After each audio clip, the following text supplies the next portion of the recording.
उड़ीसा में एक स्थान है टोटा गोपीनाथ। कौन से? तो वहाँ के जो पुजारी जी थे वो सेवा करते करते उनकी कमर झुक गई, और जैसी कमर झुकी तो अब वो ठाकुर जी को चंदन लगाते तो माथे की जगह नाक पे लग जाता, आंख पे लग जाता, गाल पे लग जाता, होठ पे लग जाता। दर्शनार्थी बोलते, पुजारी जी देखो गोपीनाथ जी की आंख पे चंदन लगा दिया आपने, गाल पे लगा दिया, मुंह पे लगा दिया। उनको बड़ी पीड़ा होती।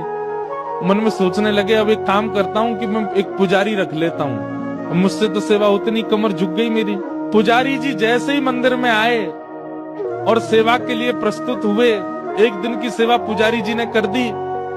रात्रि में मंदिर जैसे ही बंद हुआ तो महाराज पूर्व के जो पुजारी जिनकी कमर झुके, उनके स्वप्न में श्री ठाकुर जी गए और ठाकुर जी जाके बोले, देखो मुझे आपसे ही सेवा चाहिए, ये क्यों कोई और मेरा स्पर्श नहीं करेगा, आप ही चंदन घिसो, आप ही पोशाक पहनाओ, आप ही श्रृंगार करो। ठाकुर जी तो मुझे बहुत प्रसन्नता है कि आपको मुझसे सेवा चाहिए, पर मैं तो बीमार हो गया, मेरी कमर झुक गई, अब कैसे चंदन लगाऊं आपको।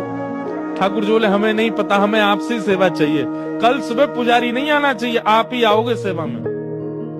बेचारे प्रसन्न भी हो रहे थे पर रो भी रहे थे। प्रसन्न इसलिए हो रहे थे, बताओ ठाकुर जी को मेरे हाथ से सेवा चाहिए, रो इसलिए रहे थे कि मैं सेवा कर नहीं पाता। दूसरे दिन स्नान करके मंगला में जैसे ही मंदिर में प्रवेश किया तो क्या देखा, तो जैसे हम बैठे हैं सुख आसन में, ठाकुर जी नीचे ही बैठ गए, बोले लो हम भी बैठ गए, अब करो हमारी सेवा। तो उनका नाम पड़ गया टोटा गोपीनाथ। पर एक टोटा गोपीनाथ है जहाँ बैठे हुए हैं ठाकुर जी।